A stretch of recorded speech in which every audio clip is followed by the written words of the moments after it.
Hey YouTubers, it's Charlie. So since I did a villains power ranking for Arrow, I wanted to do the same thing for The Flash. Since I'm doing videos for both shows this season, hopefully I'll be able to do bonus videos for each of them whenever I do something. Both shows have actually only shot about half their seasons so far, and Flash hasn't even officially been picked up for a full season. So there's still tons of villains both shows can bring on. So this is just a fraction. I might end up having to redo this list after the second half of the season debuts. Hopefully by that time we'll know what the rest of the new villains are going to be. Since most of the stories on The Flash are being adapted from the comic Flash Rebirth, I'll try and be careful about potential spoilers, but general spoiler warning for The Flash. I'll be doing character backstory, so I will be explaining their origins. Starting with number 10, Girder, who will meet on the show as Tony Woodward. He's being played by the actor Greg Finley, and we'll meet him in episodes 6 and 7. In the comics, he's just a normal blue-collar worker who gets thrown into a vat of molten steel. He's kind of a dirtbag. I mean, he got thrown in because he was trying to molest a woman. It's a very Tim Burton Batman origin story. The vat that he got thrown in contains scraps of metal from Star Labs experiments. The scraps convert his body into living iron, giving him super strength, super durability. He becomes a walking tank, basically, but because he's iron, he can rust. He was part of this appropriately named storyline in the comics called Iron Heights, so that might be how the show uses him. Whenever people in the canon refer to Iron Heights, they're usually talking about Iron Heights Penitentiary, the big prison in Central City. The show might change his backstory a little bit, but the powers will be the same. Number 9, Plastique, who we'll meet as Betty Sands on the show. She's being played by Kelly Fry. We'll meet her in episode 5. The character appeared in the Firestorm comics first, and it's actually pretty interesting. She was at different times in love and an enemy of Captain Atom. She even became part of the Suicide Squad. So she's one of those characters that could easily cross over to Arrow. I know everyone's wondering about a Suicide Squad spin-off show, but they're actually working on a movie right now, so I'll make another video sometime for that. Because she's a Firestorm-centric character, she might end up getting tied up in a Robbie Amell heavy episode. He's playing Firestorm on the show. So Plastique's abilities allow her to project an explosive force from her body, so it might look like a concussive wave for anyone that's played Knights of the Old Republic. She was originally a suicide bomber when she first debuted in the comics, so they might change that backstory too, but essentially, power's still the same. Number 8, Killer Frost. Okay, so since this character could be potentially spoilery, just in case you don't want to know anything, just skip forward in the video till you don't see this tag anymore. I'll wait just a sec. Okay, here we go. Killer Frost is Caitlin Snow. On the show, that character is played by Danielle Panabaker. She is one of Barry's friends right now, so it's possible something really big could happen to make her turn against Team Flash. Her powers are pretty simple though. She's like a female Iceman. Her character is also going to be the fiance of Robbie Amell's character, who she thinks is dead. The reason I put her a little bit higher on the list is just because as characters get smarter, they tend to get more dangerous. Okay, so spoilers over. Number 7, General Wade Eiling, who's being played by Clancy Brown. He has done a billion cartoon superhero voices, so you guys will really like him. You'll probably recognize him instantly. He's just an awesome actor in general. His character in the comics is actually responsible for the creation of Captain Atom, so hopefully we'll see that character on the show eventually. Maybe not this season, maybe season 2, who knows. They've done a bunch of different things with the Wade character in the comics. He's transferred his consciousness to another body, he's injected himself with super soldier serum. On the show, he'll probably just debut as like a sinister military man throwing his weight around. It's possible that they could make him hulked out. I'm not expecting that.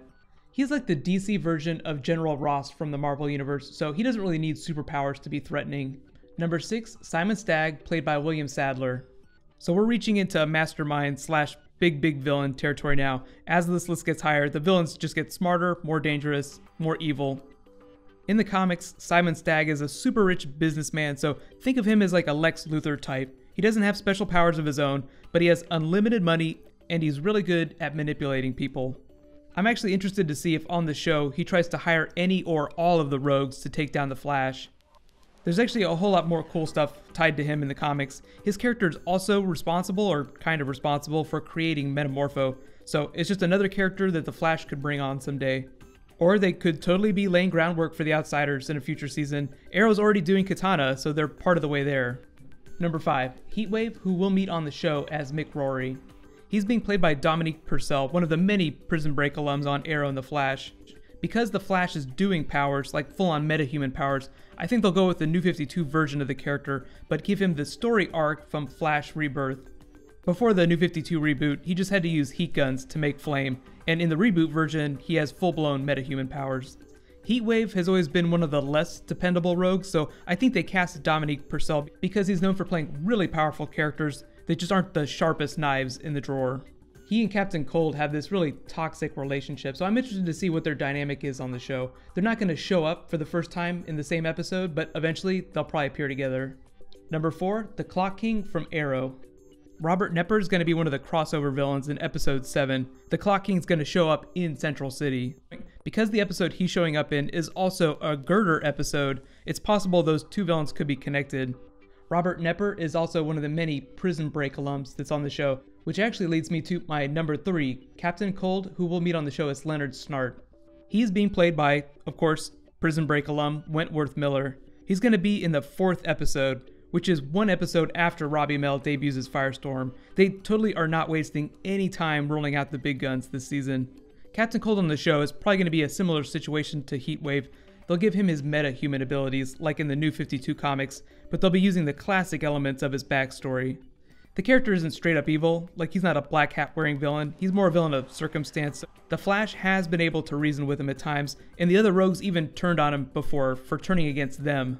Wentworth Miller isn't really known for playing crazy villains, so rewatch some of his Prison Break episodes if you want to get a vibe for what he might look like on The Flash. Like, they want a sympathetic villain. They want you to feel bad for him. I know a lot of you are asking too, are they going to do his sister, Glider? Maybe not right away, but she shows up eventually, so I'm expecting her to be on the show, or at least get referenced. I am so excited to see Captain Cold on the show though. He's going to be one of the better antagonists. Maybe not the most powerful one, but probably one of the most interesting ones. Number 2, so we're in the big leagues now, Professor Zoom. Yes, I do think Professor Zoom's going to be part of the show somehow. If you've seen the first episode, please use spoiler tags when commenting. You totally can't do a Flash show without doing the biggest Flash villain ever, especially if you're sticking with the comics, which is what they're doing. That being considered, I don't really consider talking about Professor Zoom to be that spoilery. I mean, he's going to be on the show eventually. At the TCAs, Greg Berlanti and Andrew Kreisberg said we would learn more about the big villain, quote unquote. They didn't use his name specifically, but they were talking about him, before the mid-season finale, so he will start appearing fairly quickly in unusual ways. I have no idea what it's going to look like though. If you really want to learn more about it, just read Flash Rebirth. It's all in there. Of all the Reverse Flashes though, I feel like he's the most recognizable, even if he's not the most powerful. The thing with Professor Zoom is that he gets involved with the time travel plot. Like, he's a character from the future who's traveled back in time. At that same Flash panel at the TCAs that I just mentioned, they also said that time travel would be a thing on the show. Like, they would be addressing it. Again, I'll just remind you, if you've seen the pilot, please use spoiler tags. But finally, my number 1 Flash villain on the show, Zoom. Yes, I think we will see more than one Reverse Flash. I think there will be 2 different people. I do have my theories about how that's going to happen, but just to avoid crazy spoilers, I think I'll wait till we get into the episodes to talk in depth about it. If you think about the characters they've announced, and you've seen the pilot episode, and you've read the comics and know how Zoom becomes Zoom, think about which character on the show that might end up being. I'll give you a little hint. It's the actor on the show that hasn't been doing any press or been going to any of the conventions. Let me know though, which of the rogues are you most excited to see, and do you think that they'll make some Prison Break jokes if they appear on screen together? I know the big question you guys all have is just how close to the comics they're going to stick. And remember, Berlanti and Kreisberg, who are running the show, said they are sticking very close to the storyline of Flash Rebirth, with a few minor adjustments. Next week I'm going to be doing an Arrow hero power ranking, so I'll do the same thing for the Flash. So if you like talking about Arrow and Flash things, please subscribe to get everything. We would love to have you on the team. I'm going to be doing all the DC TV shows. It's going to be a really fun season. I'm really excited about everything. I know it might not seem like I'm totally excited, but I'm staring into like white hot lights right now, so I'm almost blind. Right now though, you can click here to get my breakdown of the new Arrow Season 3 preview clip, and you can click here to learn about the Arrow versus Flash crossover episode right here. So thank you so much for watching. Now let's all high five and we'll meet up tomorrow for some Star Wars fun.